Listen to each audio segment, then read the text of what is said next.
Yeah, then I pulled it out and then she just ran off and I've never seen her since. Crazy story. I can't even believe it. Hey guys, welcome to my channel Hammonds Hobbies. My name's Glenn and today I'm joined by a graphic designer under the name Chad. Welcome Chad to the channel.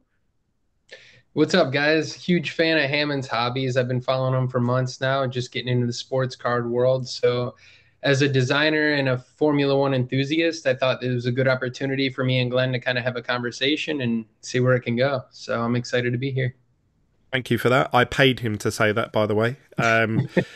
So Chad actually runs under an Instagram name called Sector 4 Official, and I first noticed you. Obviously, I didn't know you personally. I just knew the Sector 4, and what I noticed was some of the images that you'd done, and I'll try and put one on screen here so people can see it. But you were doing images where it was like news of F1, so say like something had just happened and it was like almost like a tear in a page and you had like text one side and then a driver image the other side. And I used to think, because obviously I sort of do a little bit of design for F1, I thought, oh, that's really cool, like someone's actually doing F1 mixed in with sort of graphics. So how did that all come about? How did you get into it? Yeah, and this is gonna be a controversial subject, I guess, considering the fact that I guess I would admit myself as a Drive to Survive fan. And that doesn't mean, like, surface level, I get why that has kind of a bad context behind it. I'm But a Drive to Survive fan. yeah, I love it. I think it's brilliant. As an American and growing up in Ohio and Florida now, you know, you don't really have any exposure to the F1 world at all. I mean, we have NASCAR, we have IndyCar, we have NHRA, the drag racing. And growing up, my parents really did love motorsports, although it wasn't Formula One. I was kind of pulled into like the NHRA. My uncle had actually even run a few cars down the track and did some racing.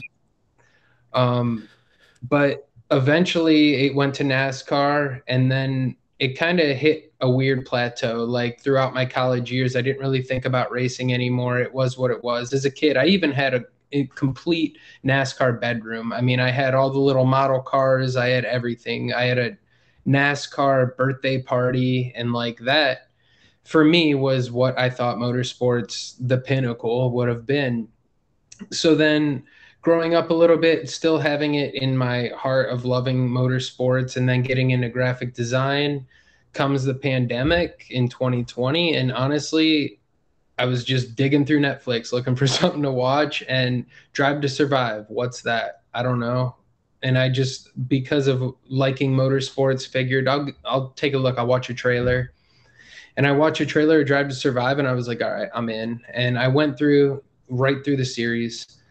And I was like, damn, all right, this is crazy. Like when I compared what I saw from the Formula One compared to what I knew about NASCAR or NHRA, whatever, it was just a crazy comparison, considering the fact that how dialed in Formula One was on all the details. And I really like that about, like, when I'm working on my designs, like pixel perfect is what they say. And it's like, they get it pixel perfect. And that really intrigued me. And like the pit stops, the strategy, the everything, where you think, like, from an outsider looking in, when I would see Formula One on TV before I knew anything about it, I would think, okay, great, whatever. They're just driving. Like, I know NASCAR, they just race around the track, and now I'm seeing this, and I just thought, okay, whatever. It's slower because they're going around these slow turns instead of just. And I was completely mistaken. And I'm not sure if that's the way they broadcast in the United States, to where they don't really push the Formula One world onto us. But once I watched through Drive to Survive, it kind of just opened up this whole can of, oh, wow, there's another world I didn't even know about. And it was right in front of my face the whole time. You know, growing up, whenever I used to, I didn't have any friends or anything that were into F1. In the UK, you were brought up when you are little to support football or soccer, you would call it. And I used to sit there and watch it, and I used to think, oh, this is really boring. Like, there's only one goal in a whole game, maybe two, maybe three.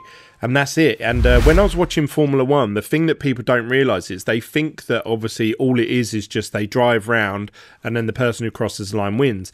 But actually, it's all of the numbers that are involved. So like when you start taking in all the information that's being input on screen, which sometimes can be overwhelming, but when you start taking it in, actually you start thinking, oh, Rosberg's catching Hamilton at 1 second a lap. There's 12 laps left of this race, so you know he's going to catch him up in 12 laps or whatever.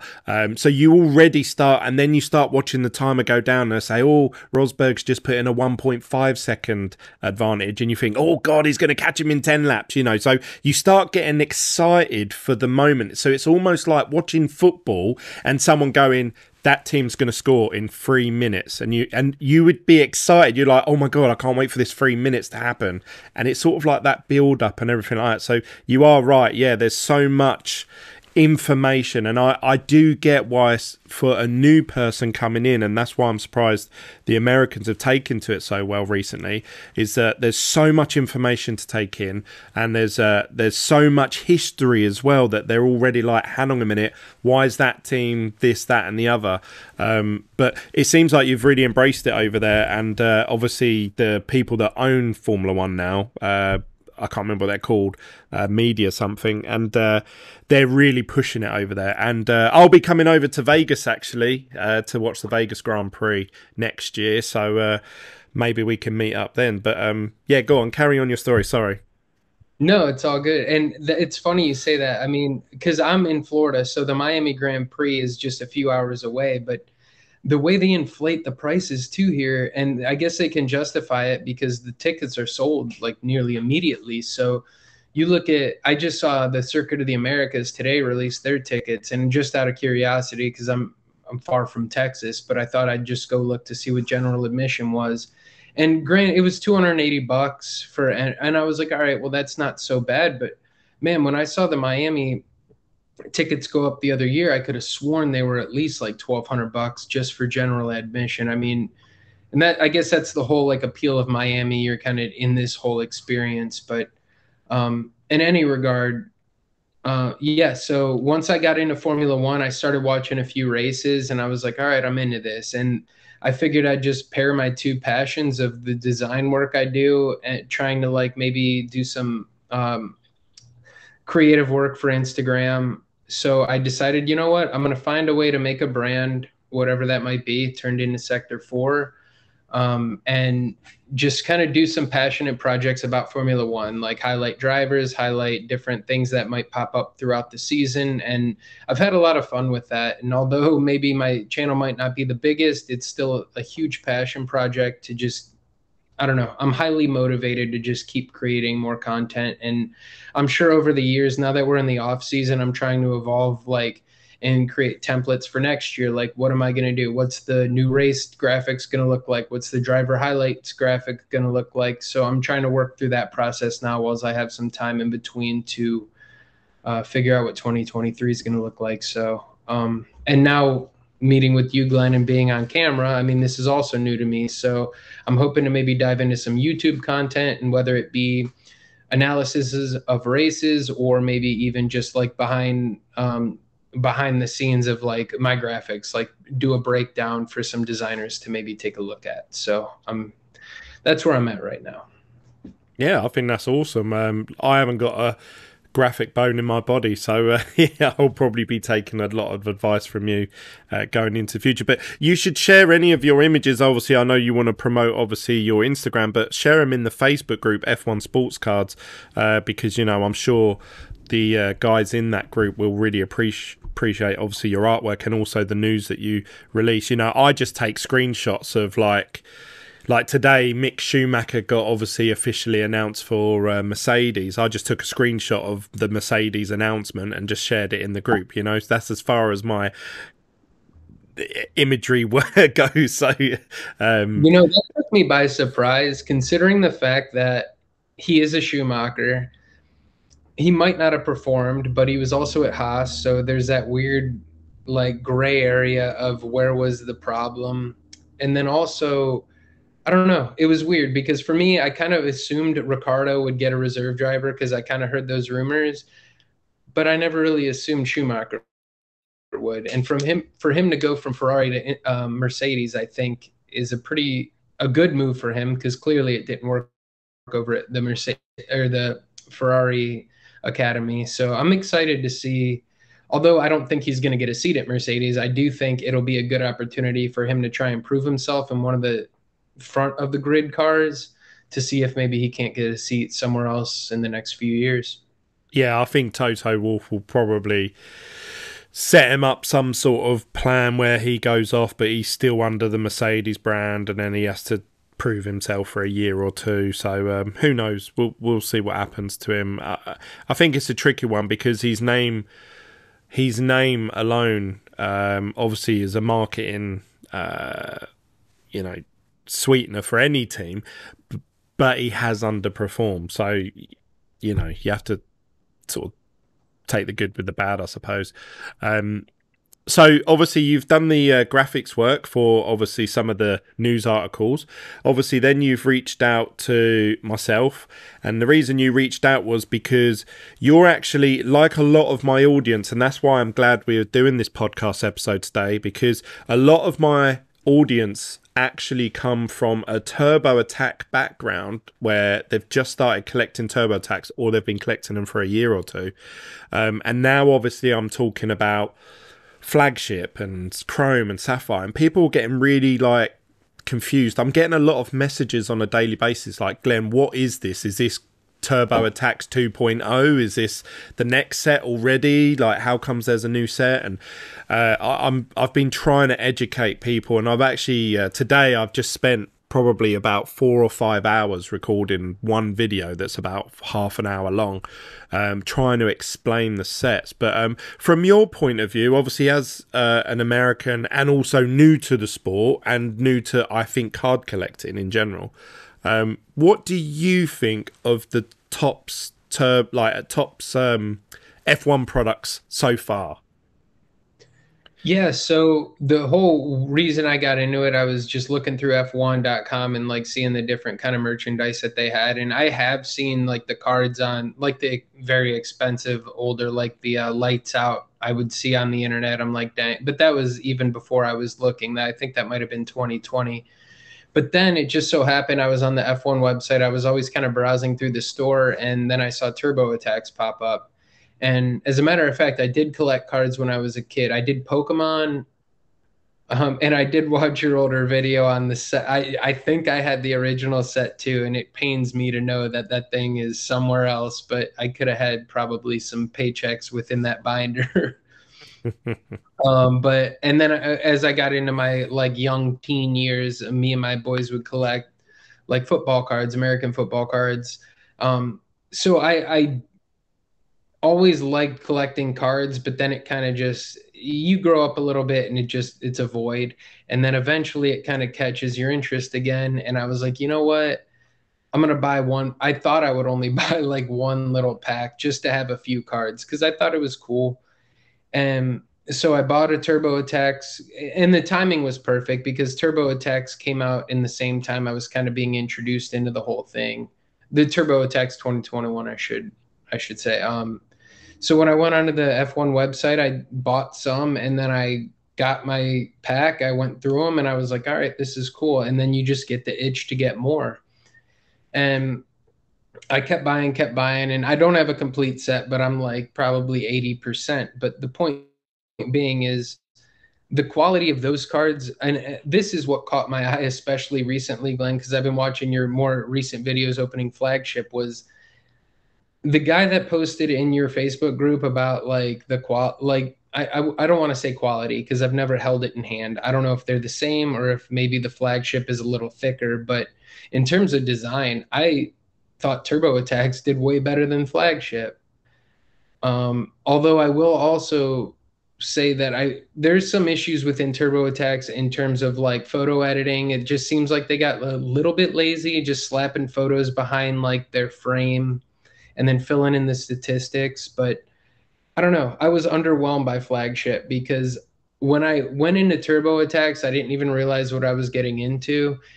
And going back on your older videos as well, Glenn, I feel because I went back to like your first F1. I wanted to see when the threshold between the Pokemon met F1, and then I saw your first F1 video. And correct me if I'm wrong, but it seemed as though you kind of were similar to me in which you bought turbo attacks, but then realized the hierarchy of the other sets. Um, which I did the same thing. I just figured that was that, and I would just buy it. And then when I bought it, I mean, I love it. I think the quality is great. I think the parallels are awesome. I mean, I have no complaints. But then I saw the whole hype of the flagship, and I just thought it was lazy. It just seemed like they made a frame with some information and just placed a photo behind it. And even with the like refractors or holographic, whatever you want to call it, around the frame, it's just not that holographic in comparison No, to it's turbo. not. None of them are holographic. They're just different color. Yeah, and I don't know. I'm not sure exactly why they would do that, but I'm an outsider, so I'm assuming I'm wrong, but it just seems No, no. I crazy mean, that you're the perfect person to ask because like you've obviously got an eye for design, and now we're obviously talking about the design of these cards, and your opinions are your opinions. They're completely valid. And I would say that the quality of the card is better with flagship. Like it's a thicker card. I actually have some right next to me here actually. So I've got a turbo attack. Oh no, it's a bit too dark where I am, but I did a video today comparing sort of like Chrome versus Sapphire versus TurboTax and Flagship, and but what I will say, yeah, is that I think TurboTax 2022 smashed it. Like I honestly think the design, the way that the driver, I sort of referred to it as a sticker, but it's almost like it's I don't know. It's gloss. like it's gloss printed on top of matte finished card, and the two contrast together looks really, really cool. It's not just a flat image. So yeah, I think TurboTax smashed it this year, and it's clearly been very popular with the crowd because my audience has grown the fastest I've ever had this channel, and there's a lot of demand for more information and also sales. Like obviously, I have HammondsHobbies.com, and I thought, oh God, I'm going to list all my sapphires on there. I've not sold one sapphire. Every time someone comes to my website, it's for more. They're like, Glenn, when are you going to upload more TurboTax? And I'm like, geez, like, I've uploaded thousands of cards. So, yeah, it seems like TurboTax really has sort of struck an audience. And I actually predicted this about a year ago, and because I saw the audience grow from 2020 to 2021. Then now I've seen the audience grow from 21 to 22. 23 is going to be massive, like because Oh, I bet. every time they release a new TurboTax year, you're onboarding. So say like yourself, you're probably going to be like, oh, the new TurboTax come out, I'm going to buy them. But then there's also going to be 5 other chads that have never heard of Formula One or heard of TurboTax, and they're going to go, oh, what's this TurboTax thing? It's only $2 a pack or whatever. And they're going to onboard as well. And once you onboard those people, then once they go, right, I've completed TurboTax, I really enjoyed that. Oh, there's Flagship, there's Chrome, there's the Sapphire. Oh, what are all these other things? So that's why I'm always like, smash the like button up because it gets as many eyes on this hobby. Join the groups, share it, like it, comment, have conversation. I want to build a community of people where these people can go, where they can go, look, I'm new into this space. Because you got to think, all the conversation you and me are having right now, someone's going to join in 3 months' time and miss this conversation, and they're going to go, what's the difference between TurboTax and Flagship? And should I start at 2022 or should I wait for the new 2023 set? That they're going to be just as blindsided as say we are now, or whatever. So yeah, I just want to build this community where people can help, answer, educate, because the bigger the audience grows, the more trades, the more buys, the sales, everything goes up. viewers, subscribers, Instagram followers, TikToks. For me, it all goes up. And once you have a big enough following, then you can obviously, this is my dream, Chad. I'm going to let you into my dream, yeah? Let's hear it, man. I've been contacting the F1 teams and saying, look, I've got a small following on YouTube. I'd love to come to the paddock. Could I please be invited? And sometimes they have TikTokers and Instagrammers and stuff like that. But obviously ones with like 20,000 followers and stuff like that. But I thought if I could get like 2,000 or 3,000 followers, I think they would actually take me serious enough where they go, okay, we'll invite you to a... And then I'd get behind the scenes. I could get all the drivers' autographs, the team bosses, and then that's it. I don't know. After I achieve that, I don't know where I'd go from there. So that's all I think. So yeah. I hate to divert too much, but have you heard of the Pit Stop podcast? Pit Stop podcast? No, I haven't. No.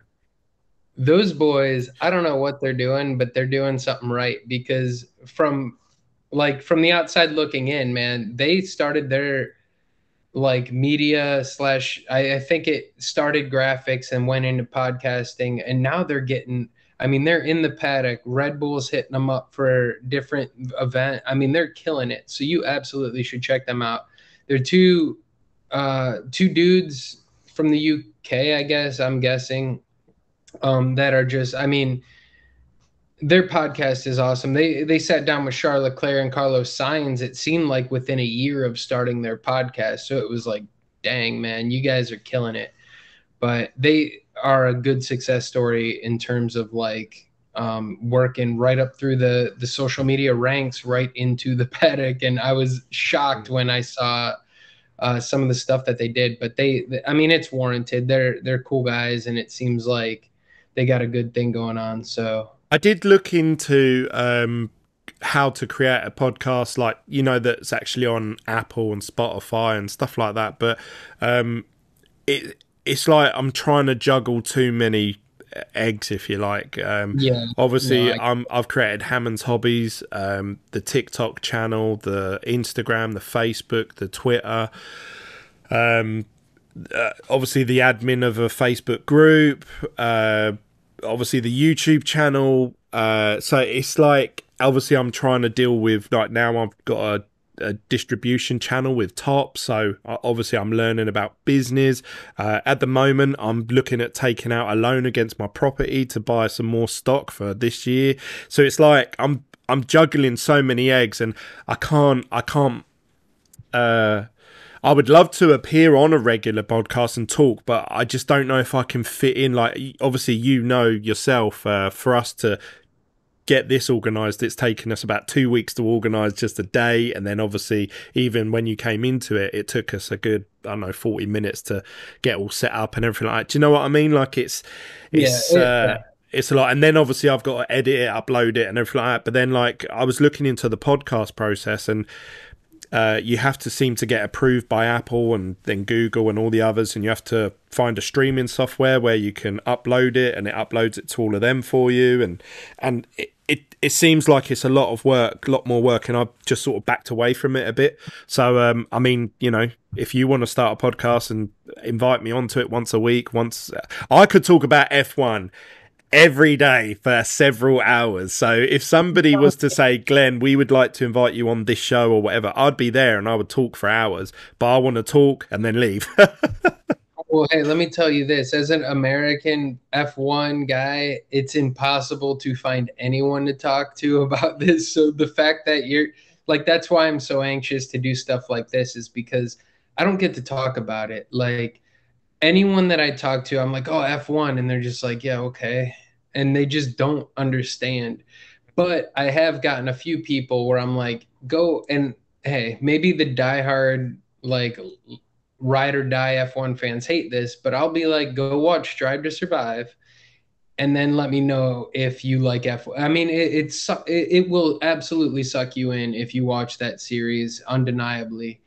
If any diehard fans complain about people being onboarded by Drive to Survive, then they're idiots, because I've watched Formula One since I was about 8 years old, and I've never seen sold out Grand Prix week in, week out. I've never seen people doing podcasts, collecting cards, talking, shows, video games in the top 10 sales, sort of competing with FIFA and stuff. It's mental. Like, it's just exploded. And if someone was like, no, I want it to go back to the way it was, like, they're idiots, because,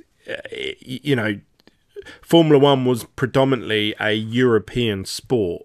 And obviously now it's branching out to the Middle East, Asia, and obviously America. So it's becoming a more worldwide sport. And the Europeans just have to, go along with that, because it's not our sport. We don't own it, but we are part of its heritage and stuff like that. So if this new medium like Netflix do a documentary series, and yeah, they might dramatize things, but that's what makes the show good. If it was just someone going, today's race, Charles Leclerc crashed into Max Verstappen and he led by 4 points, it'd be boring. So they have to dramatize it. They have to make a show out of it. They have to make that show so I can say to my wife, hey, do you want to watch this show with me? And she could be entertained, and she don't know nothing about F1.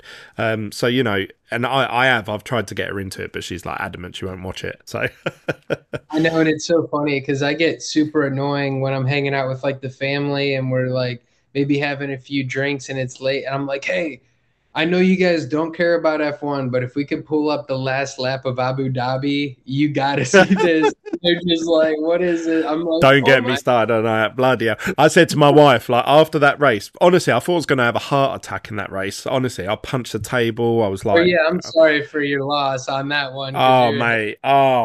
I went in and I said to my wife, I said, you have to watch this race. I know you don't like F1, but you have to watch it. Like, it is insane. And she was like, why? I went, because the safety car was out, and then they let 4 cars go, and then she's like, why does that matter? And I'm like, because then Max was up behind him on fresh tyres. And yeah, for people on the outside, hey, if you don't want to know, you don't have to know, but you're missing out on a lot. Yeah, nice. I love it. Back to the TurboTax, one question I had was, go on.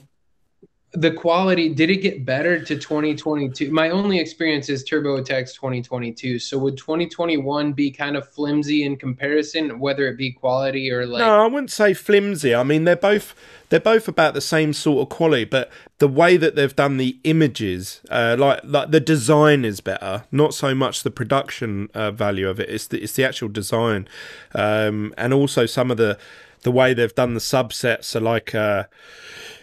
The ones that I don't like is the live action ones, because there's just too many. They should have done a live action card for one of each of the drivers or one of each of the race, but there's just so many live action cards.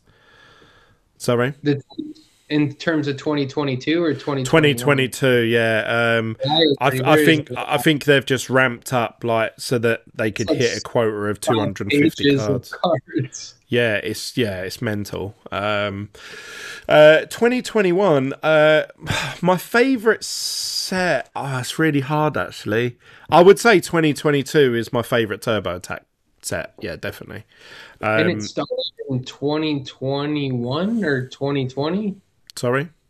The TurboTax, when did it kick off? Was it 2020? Yeah, so what happened was I actually had this YouTube channel, and I've explained this story before. This channel was actually set up by my son. He actually said to me, Dad, I want to set up a Pokemon pack opening channel, but my son has a very short attention span. So after a few months, and I really went full hog with it, like we were opening like 50 tins of Hidden Fates, and they were like, at the time they were 30 quid a tin, so, and I put it all on my credit card, and I said like, come on, we're going to pull a Charizard, and they were selling for £400. I said, oh well, we'll keep one ourselves and hopefully we'll hit 2. And anyway, we pulled like 2 or 3 of this card that was worth £400 in one night, and he was just like, I said, you've lost interest in this now, haven't you? And he was like, yeah. I said, oh, okay, all right, fair enough. So I said, oh, I didn't know what to do. I was like, do I continue this channel on my own, being like a 35-year-old man just doing Pokemon videos? And I thought, just then I went food shopping at our local supermarket, which is your version of Walmart, but it was called Asda. And there was just this stand, and it just had Lewis Hamilton and Max Verstappen, and it was just, and it said TurboTax, and it was in little boxes, and no one had bought any. All of them were just there. So I was like, oh my God, they're doing F1 collectible cards. This is like, it was just like, I was in the right place at the right time, and obviously I had the channel, and I opened up the packs, and it was a really unpopular video because obviously you got to think all my audience base at that point, I think we had like 400 subscribers, and obviously they're all like into Pokemon. So I was like, look guys, I'm going to start doing F1 stuff. And then I looked online and I was like, oh, when's the next set of TurboTax coming out?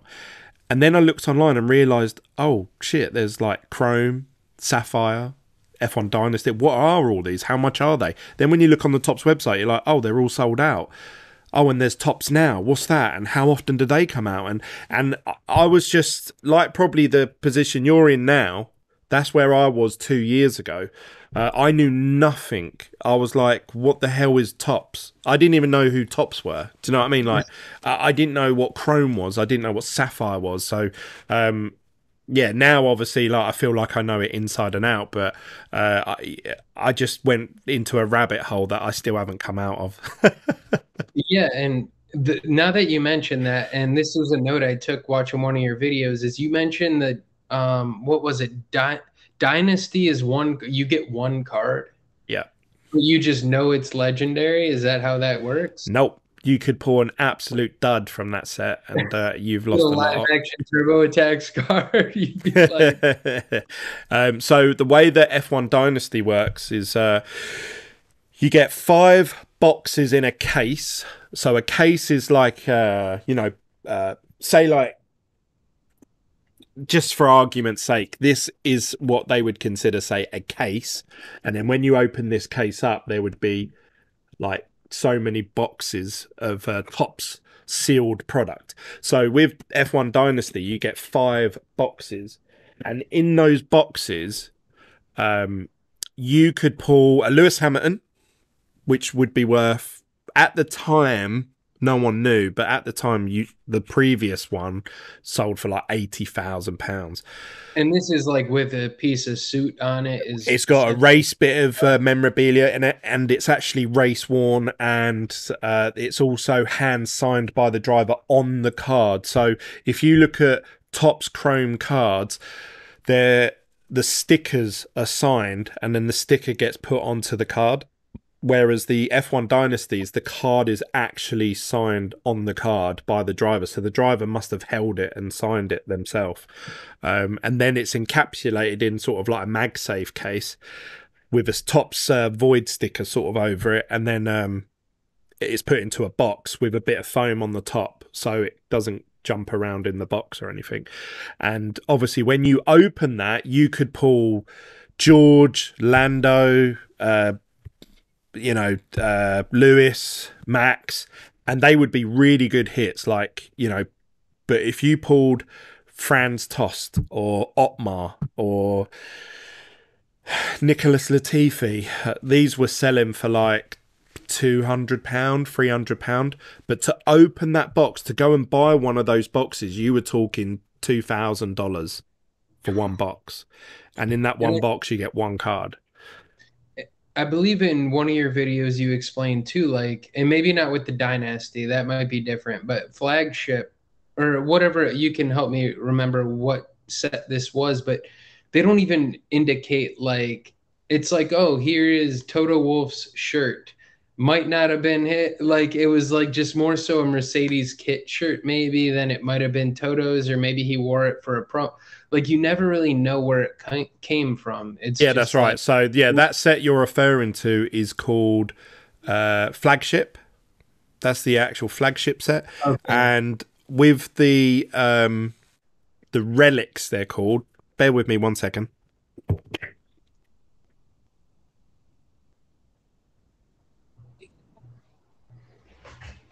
It's handy having every single F1 card to hand. With the relic set, like these. Exactly, yep. Yeah, so these bits of race memorabilia, you don't know, it says on the back of them that this is not race worn or from any particular race or event. So what that means is that let's just say hypothetically, Max Verstappen's got a, race kit hanging up on the shelf. He might not have never have worn it, and Topps have said like, oh, can we have this? And they sit there and cut it up and they put it in. But what's even worse is that if there was like loads of bits of logo and stuff like that, but they're not, they're always just plain color like blue. And it's not until you get to the one of ones or the one out of 5 relics. Like a gentleman bought a box from my website, Hammonds Hobbies, and it was a box that I sent him. So I actually packaged it. I could have opened it myself, but he got a Charles Leclerc 1 of 1 foil fractor relic, and as well as the patch being a normal red patch, it's actually got the Puma logo in the middle of it, so that looks really, really cool. But the normal ones, like all the ones I've got, a lot of people in the community referred to them as napkins. They always say, oh, you get a napkin in there. So someone actually sat there with a pair of tweezers and pulled the fabric out and then videoed it. And it was literally just, it could be from anything. It could have been from a napkin and you would never know. It's just like a white square. So yeah, that really rubbed up collectors the wrong way. So Flagship went from like sky high when it first came out, because everyone was like, oh, this is the new product. And you got to think, Flagship from 2021 was the first time they released Flagship, because they didn't do a 2020 set. So it went sky high and then just dropped off really quickly, because people realized, oh, these are not from any particular race or event, and they look like just napkins. So yeah, and that's insane, considering the fact that Topps could easily obtain a race suit and chop it up. I mean, one race suit you got. I mean, they wouldn't even put out the amount of cards you could get out of one race suit. So that's shocking to me. I mean, the fact that allegedly maybe even falsing whatever the fabric is. But that actually brings me into another question, because I was looking at what is your best card? What do you have? What's like the top? If your house burned down, what card are you running in for? Oh, it would have to be this Frederick Vasseur. Now that he's been signed as a Ferrari, I'm joking. I'm being sarcastic. That's a crap card. Okay. And I'm thinking maybe you're not, because if he wins a championship, that thing might skyrocket. Well, this is actually a gold, and it's actually out of 50. Yeah, autograph card from 2020. So, in my mind, this is worth decent money. But yeah. I don't know. It's hard to say actually, because I don't know about you, Chad, like the position you're in life. Obviously, I was talking to Michael in the previous podcast episodes that I've done. And, I'm not going to talk about his financial position by any means. But what I was saying to him in one of them episodes was, could you, if I pulled like a Lewis Hamilton autograph 1 of 1 card and it was worth £20,000, could I just keep it? Could I just send it off to PSA, get it graded, pay the fees, get it back, and just go, oh look, it's a great card, and just sit on it? I would say no. At this stage in my life, I would say no. In the future, I would say within the next 6 months to a year, I think that's going to change, because my financial position, I think, is going to change without getting too in depth. And then I can start sitting on cards.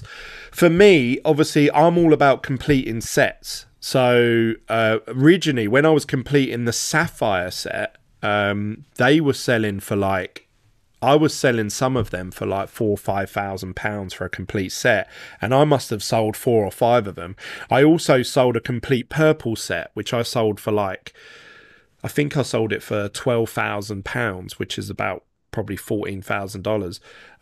I also sold a complete set of refractors for like £5,000. So I like completing complete sets. I see the value in those. I used to sell a lot of complete base sets of chrome. They were selling for about 12 to 1400 per set, and I must have sold maybe 8 to 10 of them. So that was where I sort of made my money. So when you say what would you save, obviously I would think, what's my most valuable set? and I would pick up that book, you know, or that binder, and I know which one it is. It's the white one behind me, but of the card that I did have was a George Russell F1 Dynasty. That was 2000. I sold it for 2,600 on my website not that long ago, actually. But I have got, and this is a bit of a spoiler. Oh, I don't know if I should say. Save it for the channel if you need it, man. But I'm all ears. Let's just say I've got a healthy amount of F1 Dynasties coming my way. The new set is due to be released mid-January, so that's only a month away, and I'm going to have a lot then. So I'm going to... One of the biggest regrets that I had was I wish I just opened all the F1 Dynasties that I had. I didn't. I sold one of the sealed cases that I had, and I sold that for a decent amount. I sold it for about £12,000. You just reminded me of my old question I forgot. Go on then, go for it. You let me get it, please.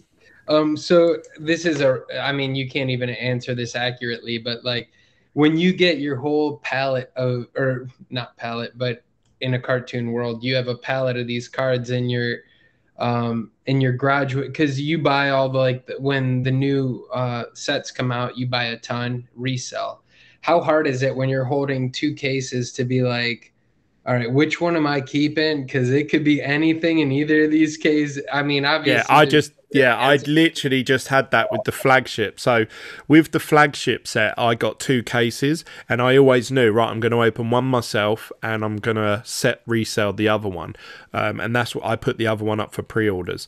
And and the best card I pulled was a Art Duo. It'd be interesting to get your take on them, actually, because where did I put that? Oh no. The Art Duo cards is a case hit. I don't know. Do you know what I mean by that? I don't. Okay, so a case hit is if you have a case of cards, let's say Chrome. If you open up a box, you've got no certainties or guarantees what's going to be in those boxes. But when you open up an entire case, there's normally one guaranteed big hit in a whole case. So out of those 12 boxes, you're guaranteed one of them is going to contain something. Wow. Now, that might be a big hit, but a bad, rubbish driver. It might be a one-of-one Lance Stroll or a one-of-one Nicholas Latifi. You don't know. So it's still a gamble at that point. But you're guaranteed sort of like one big hit. And so when I opened up my flagship case, I knew, like, oh, I'm going to get one decent hit. But obviously the other case, the one that I sold on, the gentleman got his name's Aston. I was on the phone to him the other day, actually, because he put something on one of the Facebook groups and he was getting a lot of slack for it. But he pulled a Charles Leclerc one-of-one gold foil refractor with the Puma logo, like I said. And I did think, if I'd kept that case, he would have got the card I got. But I mean, his card's worth quadruple what the one I pulled. So this is actually my complete set of flagship. I've already completed the set about 4 times over. I've put them all, obviously, all the spares and duplicates on Hammonds Hobbies. The harder set to complete is the checkered flag version. Sorry, my lights are in the way, but... Yeah, I hate to say this, but I don't like it. No? I don't like the... Okay. For the checkered flag, it just seems cheap. It seems like a cheap way out to make a quick card and just make a frame. I mean, you could get a frame on... I don't know. For that's the reason why it kind of stood out. I'm like, wait, what? This is flagship? I thought flagship would be like elite, and they didn't put out the elite quality that I expected. And well, actually, so I'm giving a spoiler to a video that I just recorded, and it's a shame I can't find the card that I wanted to show you. I've been meaning to go back through your videos because I know in your intro you had a huge pool on one of the teaser spots, like on your intro of all your videos, and I haven't seen that video, and I don't. I don't remember even what the card might have been, but I do know like within your intro video, you have a huge pool that you were like, yes. Oh, that was a Lando Norris F1 Dynasty. Okay. You can just watch my F1 Dynasty openings. They're only short videos because there's only one card that you get in the set. And yeah, I pulled that from there. That wasn't my biggest hit. I thought the George Russell was actually the bigger hit. But I was so happy and alleviated that because you're opening a £2,000 box, and it could be a £200 card or it could be a 20 grand card. Yeah, that's a good point. And when I pulled the Lando Norris, it was I didn't know what it was worth. When I actually opened it, it was a live stream that I had just recorded, and the people in the live chat were saying that's a £9,000 card, that's a £6,000 card, that's a £4,000 card. Someone said it was worth £1,000. So honestly, I didn't know. But the fact is that I was going to break even from opening that box as opposed to selling it. So I was happy. I was over the moon. And for me, in particular, because I got them at a special rate, let's just say, I don't know how much I should disclose, but I only actually paid about 1,800 for the entire case. So for me, when I put it up on eBay for a 24-hour auction, and it sold for 2,600, but I had an issue with the guy, and that's why the people in that Facebook group hate me so much. I had to cancel the sale, but then I honoured the sale privately with the guy, and we arranged that between ourselves. But I was over the moon because I sold it for 2,600. I'd made my money back on the whole case. So then I was free to open the rest of the boxes knowing, okay, I've broke even from this whole venture. So for me, it was a massive relief. And obviously, he's a British guy. I'm a British guy, so I was really happy. So yeah, that was probably my biggest, like, oh my God, sort of moment that I've had on this channel. But I tell you what, Chad, when Chrome comes out 2022 in 2 weeks' time, I'm probably going to open up 1/2 cases to myself. And if I pull a Lewis Hamilton autograph, I will go absolutely. I don't know if I would cry or if I would just scream the whole place down. So that will be a reaction worth recording. Yeah, Because I've never, even though I've been a Lewis Hamilton fan for, I watched Lewis Hamilton when he entered into Formula One, so I've literally watched his whole career, and I've defended him in arguments with people. I've said, look, I think he's going to be one of the greatest of all time. I've been saying that since 2008, and here we are now, people saying, oh, he's one of the greatest of all time, and I'm like, I knew it, I told you, even though that I've had that journey, I've never, ever owned anything with Lewis Hamilton's signature on it. Never. Like, not a hat, not a poster, not a picture, not a postcard, nothing. I've never even touched one. A Lewis Hamilton, like, what is that? I forget the scale size, but I could see it behind you, the little helmet. And what's crazy is that's one thing I will say with, oh yeah, go ahead. I will say with like becoming a Formula this is just like you can buy these on the Topps website for £20. Yeah, they're only little. I just bought it as a little background piece. I've also got George. I'm not even like a Max Verstappen. I'm a fan of Max Verstappen, but I'm a fan of like 5 drivers. I don't have like my one, like this hoodie right here. You could see I bought this strategically on the F1 website because I didn't want to like pick a driver yet. So I just got that and kind of sit in the middle because I like Max. I like Lewis. I like Lando. I like liked Daniel Ricciardo. And it's like hard to like when you come into it from that standpoint, different than many others, like from the when you say though, do you like Daniel Ricciardo because of his personality? Well, right. Obviously, his performance, especially since I've started to watch, has been pretty unfortunately. His performance has been pretty poor for quite a few years now, and he actually left Red Bull because when Max got the promotion up from Toro Rosso and he replaced Daniel Kvyat, quite quickly it was evident that Max Verstappen was a lot faster than Daniel Ricciardo, and I think Daniel Ricciardo probably got a bit threatened by it, and he left. He went to, obviously, Renault, then he didn't perform very well at Renault, then he went to McLaren, he didn't perform very well there, and then he went he went somewhere else in between, and then obviously now he's left McLaren and gone back to Red Bull as a reserve driver. So I don't envision Daniel Ricciardo coming back. I think he's going to be a reserve driver for maybe a year. You would say that Perez would probably retire then, because Perez is getting on a bit, but if Perez retired, surely then you would look at, right, we need the next best driver alongside Max, because they're going to have to fend off George Russell and Lewis Hamilton, Charles Leclerc and Carlos Sainz. So you need a decent pairing. So, and I can't see Daniel Ricciardo being that.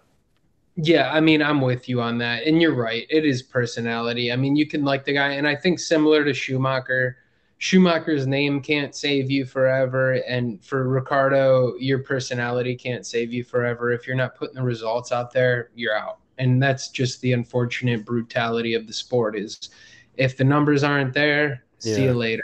The ones that are performing at the minute, and it's really fortunate for myself and for most of the British audience watching this, and that is that the ones performing are Lando Norris, George Russell, Max Verstappen, Charles Leclerc, and I would say Lewis Hamilton, and they're like your top guys really. And I say that Lando Norris, obviously he hasn't even had a win yet, but if you look at his pole position, not pole positions, but his qualifying performance versus his teammate, if you look at his points, if you look at his finishing positions, all of that sort of stuff, Lando has been performing. George has always performed. He's gone to Mercedes. He's beaten Lewis Hamilton in the first year. Charles Leclerc is the stronger one out of him and Carlos Sainz. So they're going to be your guys going forward. Now, the fortunate thing for me is that 3 of those drivers are British. And that leaves someone from Monaco, and you've also got a Dutch driver. So they're going to be your predominant drivers, unless someone comes out of the woodwork in the next year or two. But I don't see it at the minute, unless someone really comes out. I know that American-wise, you've got that Logan Sargent, whatever he's called. Sargent, yeah. I will say, though, I don't know how good he is or not, but you know, it'd be really good for the American market if you had a really decent American driver. But it's never really happened in Formula One, oddly enough. And obviously, there's always been a lot of banter and jokes that Americans don't like corners, you know, because NASCAR is just an oval normal track. So obviously Formula One is they drive at straight lines so fast and then quickly turn that Americans can't do that. Obviously that's complete nonsense, but that's sort of been the ongoing thing, and there's never really been an American that's come out and really dominated. So it would be interesting to see if an American could come along, because that would really elevate the sport in your country, you know, for a few years. I totally agree. And I don't even think it's a bad thing to say. I mean, again, going back to and I don't know how it is across the entire United States, but more or less, it seems like in the UK, just like as when I was a kid, I joined an American football. When I grew up, I did 8 years of football, American football. I would play with my high school, growing up through school. We didn't have karting. I never heard of karting. I never even knew about it. So in the UK, it seems like that's at least somewhat of an option. I know it takes money and it takes an opportunity, but those, again, when you think motorsports USA, you start to already think, all right, well, do you want to do NASCAR? Do you want to do NHRA? Pick your lane. But Formula One just doesn't seem like it's on the table in terms of what your choices are. Although I find it interesting, and I need to do a deep dive on Logan Sargent to see what his upbringing was, because I do find it awesome that an American was able to find his way in, considering the fact that the karting isn't necessarily something that's upon us here in the US. Most of them end up coming actually from anywhere in the world. Yuki Tsunoda from Japan, or Pierre Gasly, France, wherever, most drivers end up coming to the UK, oddly enough, or at least Europe, at least, because out of all of those teams, there's 10 Formula One teams. I think something like 7 or 8 of them are all based like in the Midlands in England. So, and a lot of the junior series below that, they're all British based as well. So even though when you hear, say, Red Bull, obviously when they win a race, you see where are they from? They're from Austria, and you hear the Austrian Grand Prix. That's a UK based team. Mercedes is a UK based team. They always have been. But you see the German flag because the Mercedes part of it obviously is the branding, and obviously Mercedes come in and said, yeah, we're going to supply you engines and stuff like that. But the actual team is based in the UK. So if you want to get involved in that environment, you have to either go to the UK or Italy. So that's where you're going to end up. So, you really have to sort of like leave your world behind and come over to here at least, or Europe. No, it's true. And the only one, and I'm not sure where their logo, I know Haas is like an American team, but I know they have some sort of headquarters in North Carolina, which is in the States, but I'm not sure if that's their main headquarters or if that's some kind of subset to what they have. I mean, you'd have to think they probably have something in the UK, considering the fact that it's,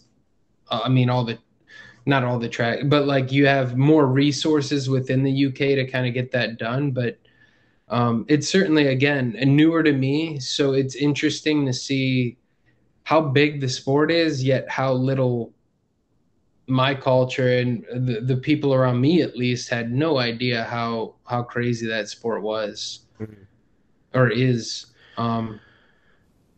So in terms of your F1 journey, obviously you've asked me questions about mine. You said that you're 80% complete collecting TurboTax. You've now looked at Flagship and you've decided, I don't know if I want to, I don't know if I like that set. So what are you going to do going forward? Are you going to collect Chrome, Sapphire, the new F1 Lights Out, or are you going to wait until TurboTax next year? I think I'm going Dynasty. Hey!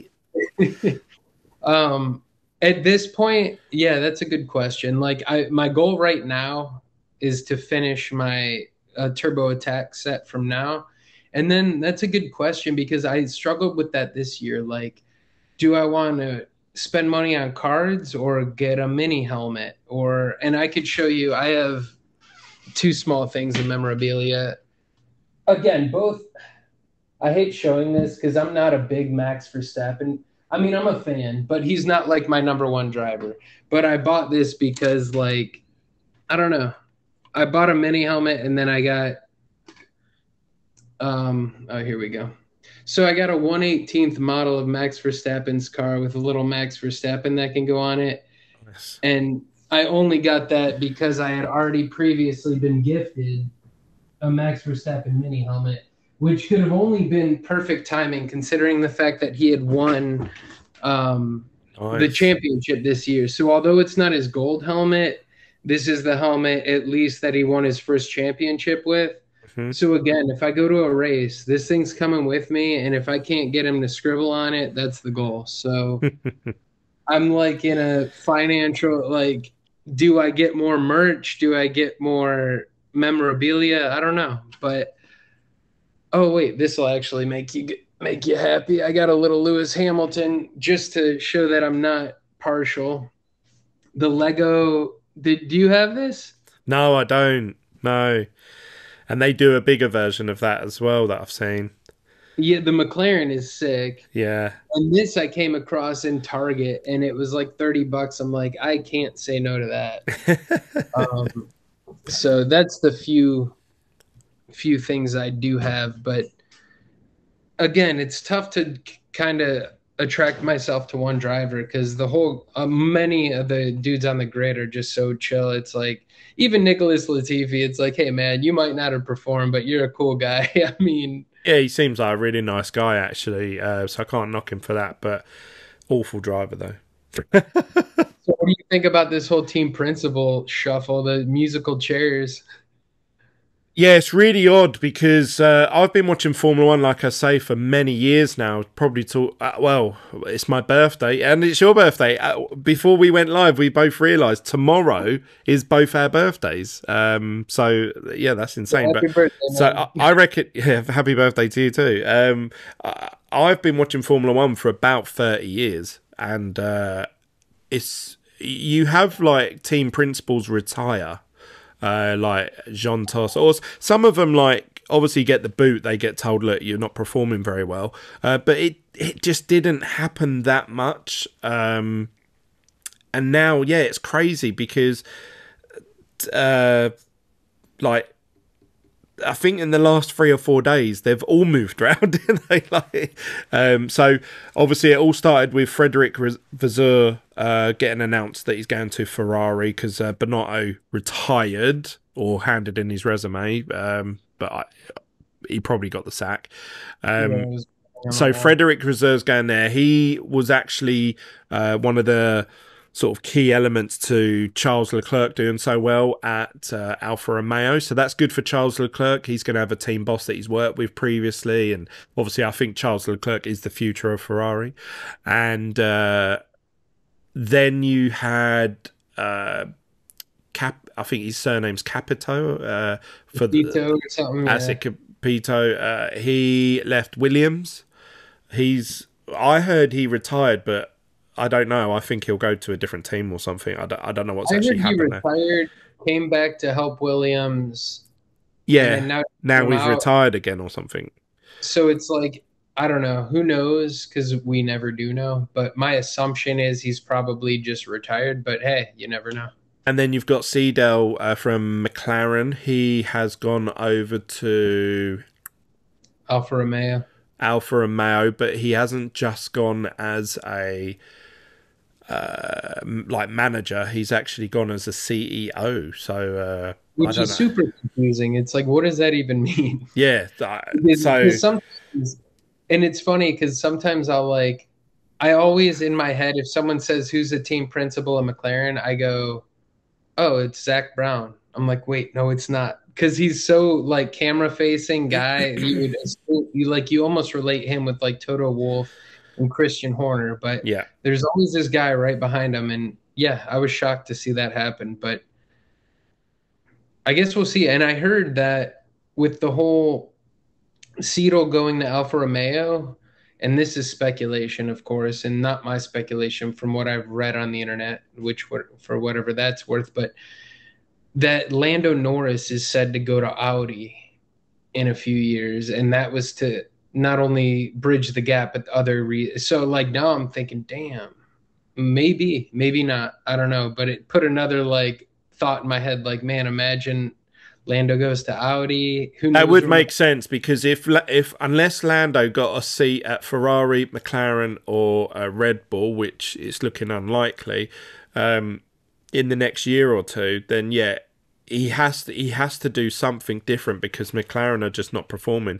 Now, oddly enough, I grew up a McLaren fan. I am from the era of, you may not know any of these people, but David Coulthard, oh yeah, yeah, Mika Hakkinen, they were my oh, yeah. boys. You know, I actually hated Schumacher growing up, but Michael Schumacher won every single race, and he was perfect in the rain. And you know, obviously now I can appreciate how good he was, but obviously being a McLaren fan back in those days and seeing him win every weekend, I was like, I hate Michael Schumacher. So it's a shame because it was always Ferrari versus McLaren. That was always how it was. And then just seeing McLaren just decline into a midfield team for some reason, it's heartbreaking, really. And especially when they've signed such a long contract with such a good talent as Lando Norris, I don't think he's perfected his craft yet. I don't think he's actually quite up there with, say, the Lewis Hamiltons and Max Verstappens of the world. But I think he has potential to be a world champion at some point. So if he does go to Audi, Audi have come out and said their main focus is to beat Mercedes, because obviously in Germany they're massive competitors for sales of cars. So Audi are going to chuck almost an unlimited amount of money at this sport to try and make it so that they're one of the best. But we've seen Lance Stroll's father do this for Aston Martin, and it hasn't developed, into what they want it to be. They want to be like, up there with the top boys. But it's just really weird that, it seems like when a team gets it right in F1, they are dominant for a year or two. The last team that I saw get it really right, oddly enough, was when Jenson Button won the world championship for at the time it was called Brawn GP, and that was run by Ross Brawn, and he sold that team to Mercedes. So that's who Mercedes are now. So they got the rear blown diffuser spot on, and it took the other teams a good year to catch up, sort of thing. So they just won that championship fairly easily. So when you get a team get it right, they really dominate. But typically it's the richest teams always seem to perform the best. And obviously you got Mercedes, Ferrari, Red Bull. Even if they start the year off the worst team, somehow they work their way back up and they're back there in the top three. So who's your favourite team? Who have you rooted for? I mean, again, tough question. And I would say I like McLaren. And I guess because, again, personality. I came in at a weird time of like, I'm a fanboy of the show and I'm trying to figure out who I like. And like, I just thought Daniel Ricciardo and Lando were cool guys. And McLaren had huge potential coming into 2023. So I would say McLaren. If I had to say, hey, am I a fan of someone, I would go McLaren. But again, that's a tough team, and now with Oscar Piastri coming in, I'm excited to see how that goes. I do feel like there will be some tension between Piastri and Lando to kind of see how that irons out. But I'm across the grid, man. I mean, I hate to be that guy, but I like most of the grid. And I mean, there's a few outliers that I'm like, I'm not a big fan. Like Kubica, when he subs in, I'm like, all right, whatever. And a lot of people talk really high of him. And I've heard his backstory. I mean, he's got a tough, but like there's certain people. He's not, he's not there. He's not there anymore. I was like, okay, everyone loves Hulkenberg. I'm like, no, he's it's really weird, actually. Sorry, getting deep into it, but I've always had a good eye for when drivers perform really well, and not just like because they've won a race or whatever, but it's normally the way they've done it, the way they overtook, the risk that they took, and how calculating they are. And when you see it, like I knew Max Verstappen, soon as I see him at Toro Rosso, I was like, oh, he's going to be good. I knew. And when I saw Lewis Hamilton, I was like, he's going to be one of the greatest of all time, because, they were talking about him smashing Michael Schumacher's records in his second year of F1. And he was like, look, this is my second year. I've only just got over my rookie season, So, and like Fernando Alonso, he's really good. And, but Sebastian Vettel just dropped off a cliff. When he was battling Lewis Hamilton in Ferrari, it was mistake after mistake. And you could say that the Mercedes was a more dominant car, which I would agree with. But and the same with Charles Leclerc, actually. When you have a chance, let's just say, Chad, that you had an opportunity to really make it in sort of design in some way, shape or form. And then you messed up. And then someone said, do you know what? I tell you what, Chad, I'll give you a second chance. And then you messed up. You made a mistake. You spun out, you crashed, you hit someone, you skidded in the wet, you You know, and all these things add up, and that's what I'm seeing with Charles Leclerc, and that's what I'm seeing with Sebastian Vettel. The difference between Lewis Hamilton and Max Verstappen's of the worlds, when they have that chance, when they say, Lewis, you are racing for the win, he takes it. Do you know what I mean? Like, they will take it. And to your point, when Antonio Giovinazzi came in for Haas to do a practice session or whatever it was, that was his chance to come back.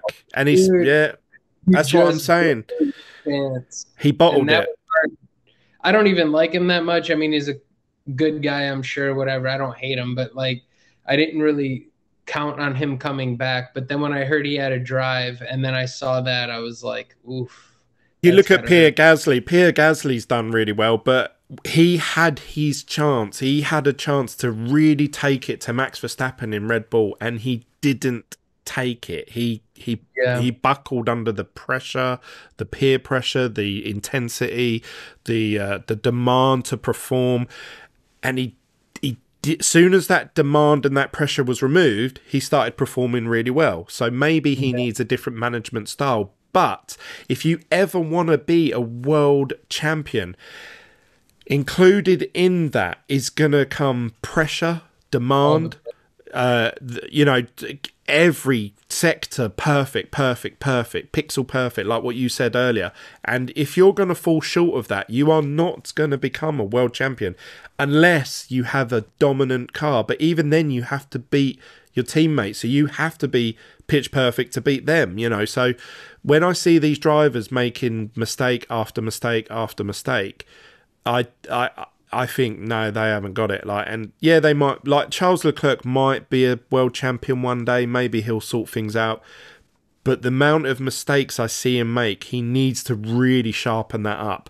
And Max Verstappen was there, actually. I remember they were saying when, I think it was his second year in Red Bull, they said, look, you've had the most crashes out of anyone. Are you going to change your driving style? And he was like, no. And to be honest, I'm getting fed up of everyone talking about it.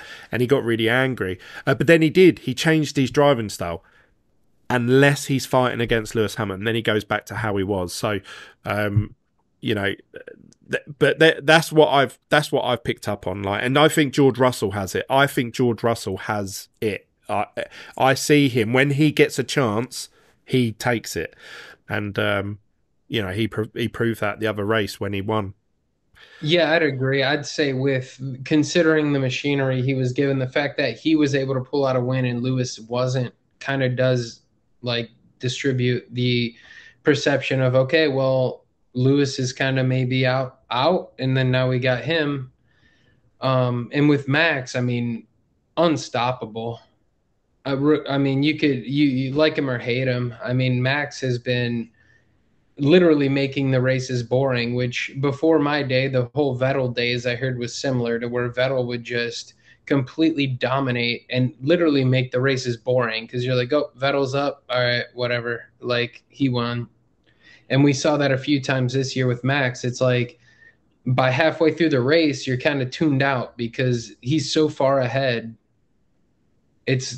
And I got spoiled too, considering the fact that my first introduction year into Formula One was the 2021. Yeah. Yes. Like, that was completely chaotic. And that's just not something you're going to get every year. So, but what you have got at the moment is a huge regulation change. Yeah. So that means all the teams have interpreted the rules how they see fit. So if you being from a design background, you'll see that Mercedes looks completely different to Ferrari. Like, Ferrari really is like a big, fat, wide car with big side pods and all that. Whereas Mercedes have gone for the no side pods. They almost look like a triangle. So they've gone for completely different. But what they will all now do is they will all look at each other and go, oh, that works really well for them. We're going to copy that for next year. Oh, look, that works really well for them. We're going to copy that for next year. And you'll see them close up. But what tends to happen is, this does frustrate me a bit, is that whenever the teams start closing the gap, they bring out a new regulation change and then it spreads the field out again. So hopefully with this new set of cars that they've brought out that can follow each other a lot closely, if we can have that same regulation for a good couple of years, the teams are all going to catch up with. Eventually, they're all going to look roughly there or thereabouts the same. So they're all going to perform very similarly, and we're going to see the pack tighten right up. So Red Bull, oddly enough, Red Bull actually developed a lot better than all the other teams. If you actually look at the year, Charles Leclerc dominated qualifying. That means he had the fastest car on a 1-lap performance, but he just seemed to always between the strategy team, whoever the pit stop crew and Charles Leclerc himself, they seem to bottle it a lot. So it's not even Max's fault that he made the races boring. It's just that no one was offering him that challenge. And when George and Lewis were doing really well, I think it was the Brazilian Grand Prix, whenever Lewis and Max come near each other, I always think, oh, it's getting a bit tense, and then they crashed into each other and I was like, oh my god. And it really frustrated me because Max actually came out and said, yeah, I crashed into him because I knew he wouldn't leave me any space, so yeah, I just slammed into him pretty much. So that says to me that he is willing to throw his race away just to hinder Lewis Hamilton. So them two are always going to be fireworks from now on. Do you think, like, considering now that Lewis, maybe not next year, maybe even the year after, but he's kind of working his way out of Formula One to some extent, do you think you're going to lean into George? Like, is that your next guy? Because I know you're a Lewis fan. So, like, when he retires, if it so happens that Russell's the next #1 driver over at Mercedes, is that your next guy? Yeah, I mean, I don't just support the British guys, and it's fortunate how that's panned out, actually, like I said to you at the beginning. But I like I say, I come from the days of David Coulthard, who was openly Scottish, and and obviously the English and Scottish are supposed to have this rivalry, you know. So, but and I actually, one of my favourite drivers was Mika Hakkinen, and he's from Finland, and so yeah, it's not even like I'm biased to just the British guys, but if you look at the performances of, if you had to put, if I said to you, Chad, you have to put your house on out of Max and Lewis, forgetting those two aside, they both crash into each other and they both die, who is going to become the next world champion? Who would you put your money on? You gotta go Max right now. No, like if you took Lewis and Max out of it, oh, who's the next guy? And I would put my money on George. Yeah, I guess that'd be true, because I mean, my mind went to Leclerc, but that ain't that. To your point, he's been making mistakes and the strategy. So yeah, you'd be right. I'd agree with that. But it'd be interesting to see, wouldn't it? Sergio, maybe, yeah, but that would be a fight to the end, maybe. I mean, if Max stays in it for another 8 years or something, or whatever, you got to imagine he's probably going to win maybe 4 or 5 titles in that year, in that time. So then he could catch up with Lewis in titles. I don't actually think he'll surpass him, but I think he could catch up with him. But I would like to see, I think, George Russell, Charles Leclerc. If I had to put money on it, it'd be one of those two. If Charles Leclerc sharpens up and matures his driving style, then I think he's going to be a future world champion. So hence why, if you see behind me just here, this row here, so this is bringing it back to cards. A lot of sport card collectors, especially in America, when I was coming into this hobby, I was like, oh, I'm going to complete the entire set of Flagship or the entire set of Sapphire. And the Americans that I used to talk to used to go, what are you talking about? Like, because they were used to that. It seems like the sport cards, like they just pick Kobe Bryant. So they'll just pick Kobe and they'll just collect every card that Kobe's in. And they'll open boxes. They'll go, oh, look, Kobe was featured. His rookie card was featured in this set. And they'll just go through and you see them. They're just card. Oh, yes, Kobe Bryant. And the rest sort of get dumped. Where obviously for me, I like to complete entire sets. So I brought my sort of Pokemon background into F1. But as now, obviously, I pretty much caught up, and I sort of like, right, I've basically completed every set. What do I do now? So now I started collecting individual drivers. So behind me, because I thought, what happens when Lewis retires? What happens if George Russell or Lando Norris become a world champion? And I've had all of their cards go through my hands at some point, and I didn't keep any aside. So what I've done is I've created binders now. So you'll see that these 3 purple ones here are all Lewis. Then you've got 2 blue ones here, which are just Max. Then I've got Charles Leclerc for the Ferrari red, Lando Norris for the yellow, and George Russell for this light blue one. So I am collecting their individual cards as I go along. So hopefully if one of them become a world champion, I can go, oh, cool, I've got 3 of every single image that they've ever featured on, because that's how I've organized all these binders. I have organized them into date order that the sets were released. So the very first set was Turbo Attacks 2020. I've then looked at the 2020 set and gone, right, what card is the first Lewis Hamilton card in that set? Oh, it's card number 1, right? I want 3 of them. Then, oh, what's the next one? Oh, it's image number 12, right? I want 3 of them. Oh, image number 15, 3 of them. And then I've done it in exact date order and set order and number order. So I'll show you an example. I was going to actually do separate videos on these. I'll give you a little taster.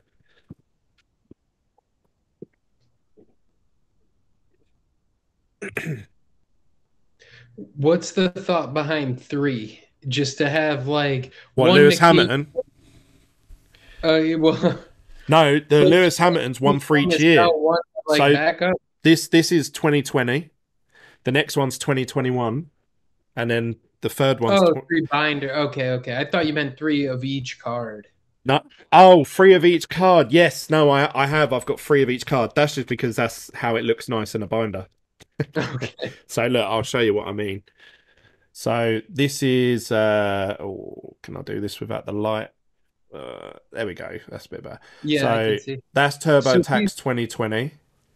And then... Again, still, the TurboTax 2020 still looks better than Flagship 22.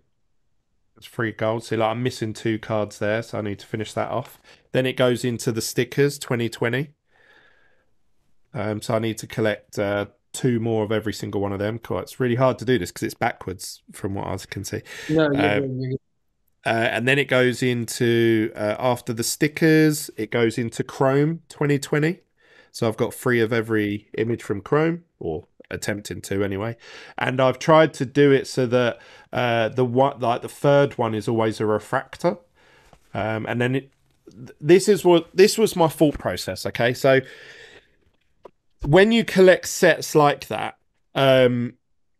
what do you do if you get a parallel? What if you get a green 1 out of 25? What do you do? Do you take the base image that you've collected and just throw that one away or sell it or whatever, and then put the parallel in? So then I thought, oh, if I have space for 3 of every single image, I'll always be able to replace one of the base images and put in the parallel. So then I've got 2 bases, 1 parallel. But then what if you get a set, say like Chrome 2021, where there's so many different variations of every single image? So and Flagship as well. You have the base card, you have the checkered flag card, you have a parallel, and then obviously you have like the relic and stuff like that. So like, what do you do? So then I thought, if I have space in my binder for 3 of every image, I can just rotate between those 3 images. So my Lewis for 2021 binder looks absolutely insane. It's absolutely filled because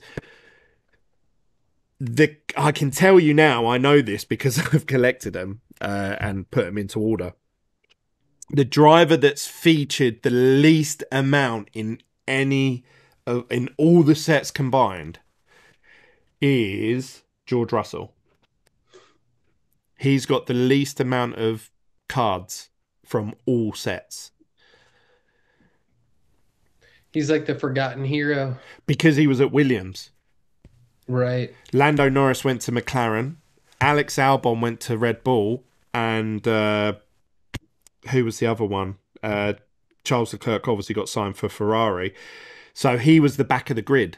So he's never featured on any driver of the day card. He's never featured on any race winner card. He's never qualified very highly.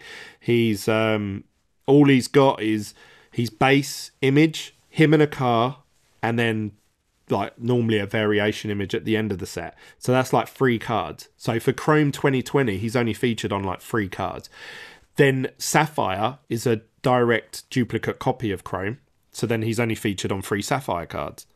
He's then also not hardly featured on any of the Tops Now cards.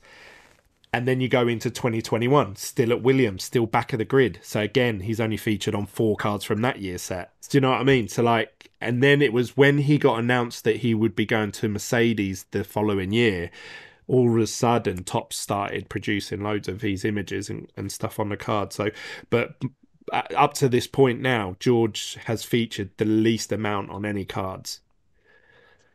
To your point, I mean, that's gonna pick up. I mean, the Mercedes, I can't even wait to see Turbo Attacks 2023 to see. I don't know when that might come out, but like just to see so much happens. And again, as a new kind of Formula One fan, it's crazy how much really does shift every time the off season hits, and you're like, wait, what? And now to see all these different drivers change and have new drivers on the grid, new team principals and different, I mean, it literally went crazy this year. I don't know if it's the same every year. I didn't feel like last year was that crazy, but at the same time, I came in at the late end of that. So whatever like the dust had settled by that time. But you're going to have in 2023, right? These are the stories that you got to think about going into the year. Max Verstappen's going to be chasing his 3rd world title, which means it would put him on peg with like the likes of Ayrton Senna, Alonso, yeah, all of those guys. Catching up to Seb and stuff, yeah. Then but then you're going to have Lewis chasing his 8th world title, so that he can officially say on paper he is the greatest of all time. Yep. In the mix of that, you've got Charles Leclerc, obviously very eager to win something in the Ferrari.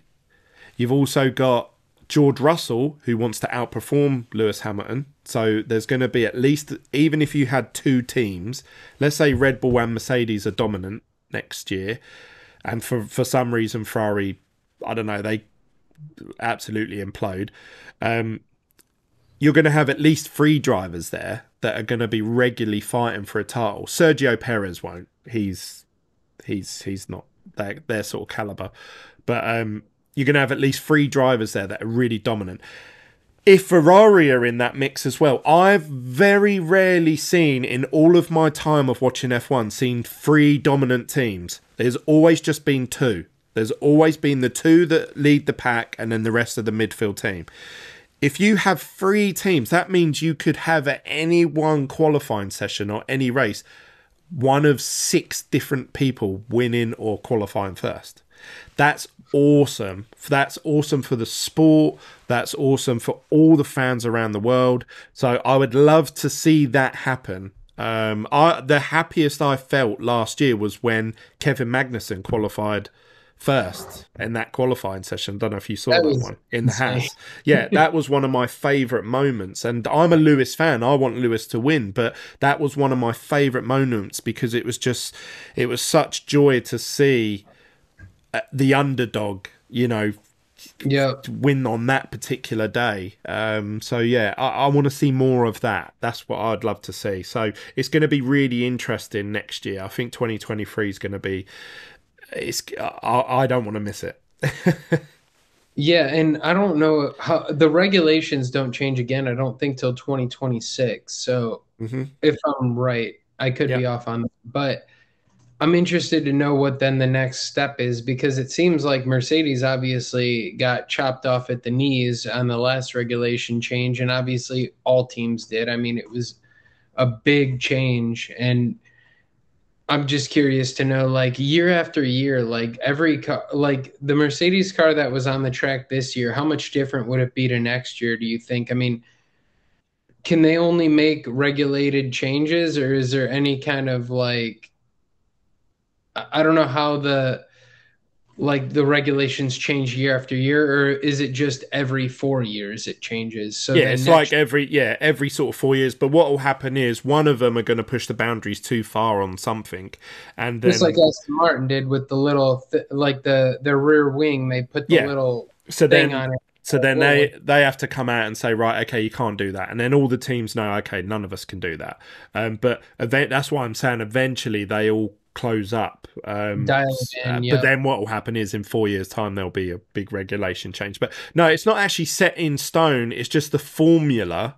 That's what's it's Formula One. The formula changes as Formula One wants to go into this like renewable energy and be carbon neutral and stuff like that. So things have to change. But obviously, in the mix of that, you've also got these manufacturers that are like, well, we're Mercedes. We want to be seen as the most premium brand in the world.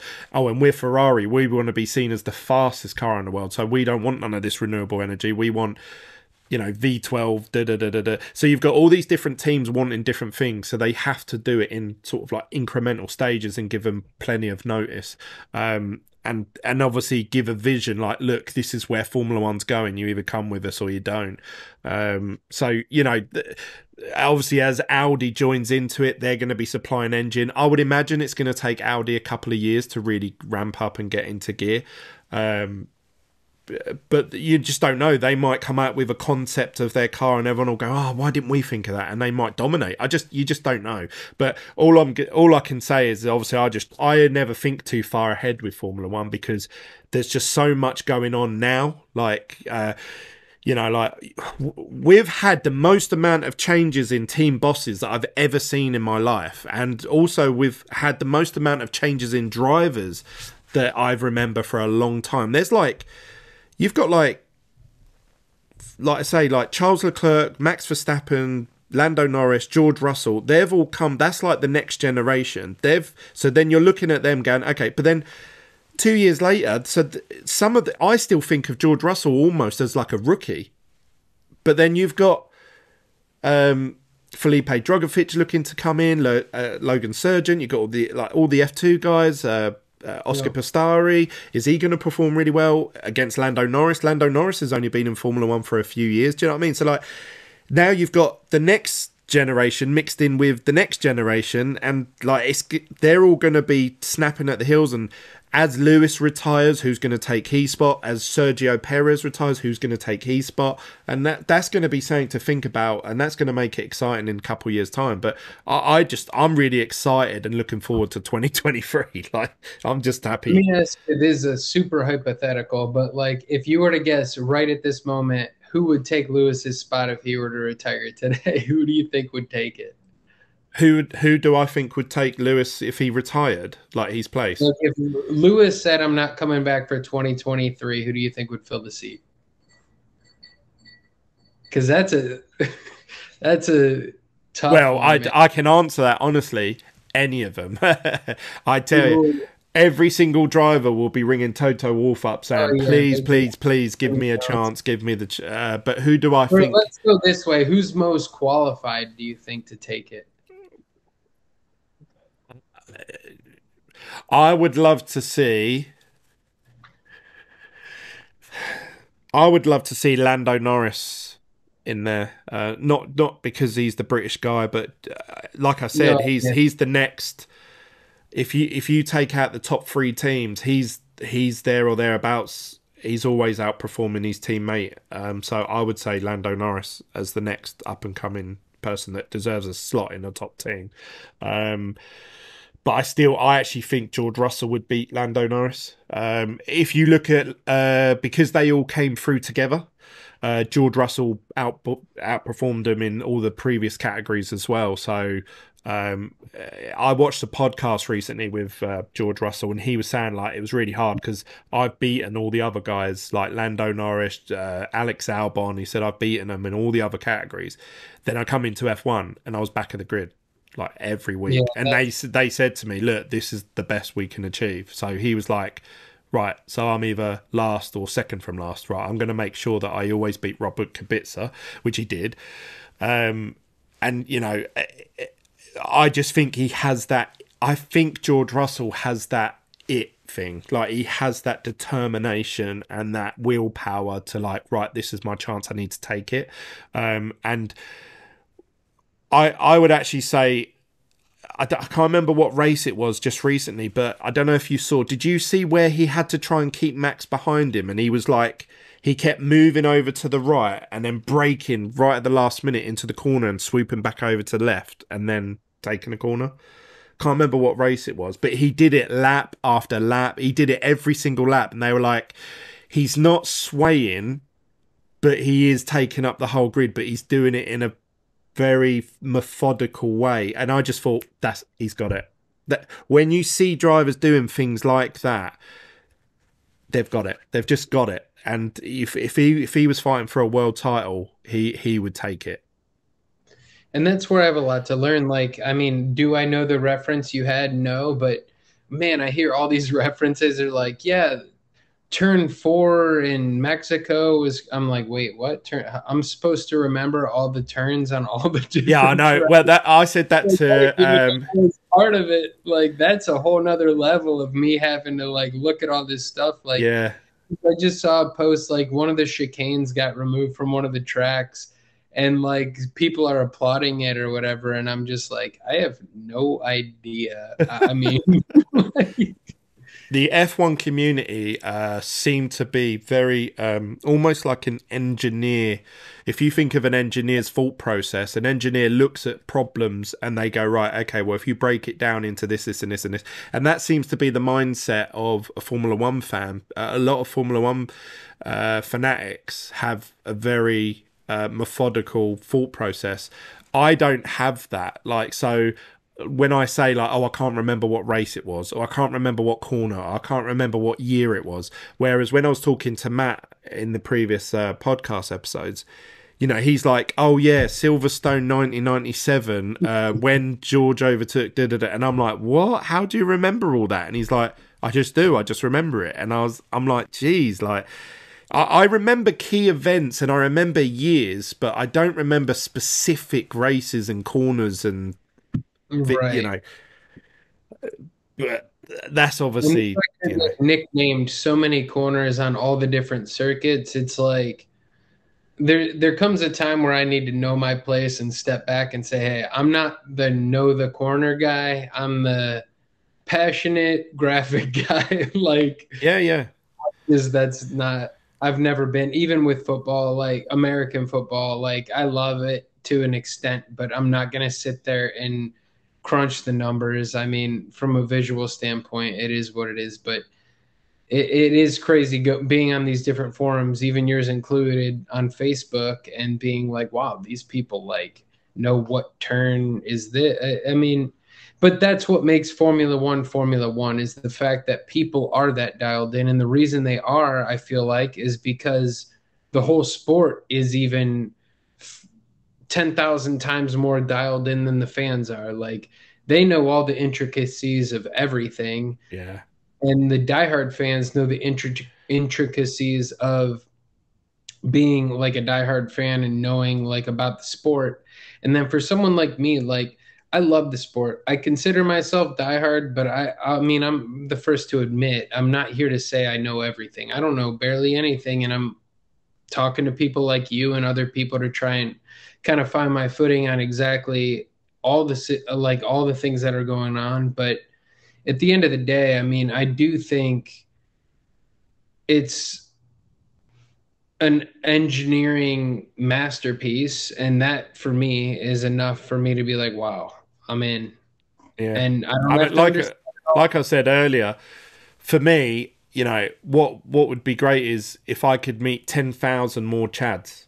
You know, that's what I want. I want people that just enjoy it, not because of each corner and the chicane and should they remove that bump or not and da. I want to meet the guys that go, look, I just really enjoyed that race, that bit where he overtook him. Oh, that was great. And I cheered and we all had a beer and celebrated, you know, like, that's what I want, because I've never had it. I never growing up, like, it was almost like a dirty little secret, you know, like friends always used to go, what football team do you support? Now imagine trying to say, oh, I don't, I watch Formula One.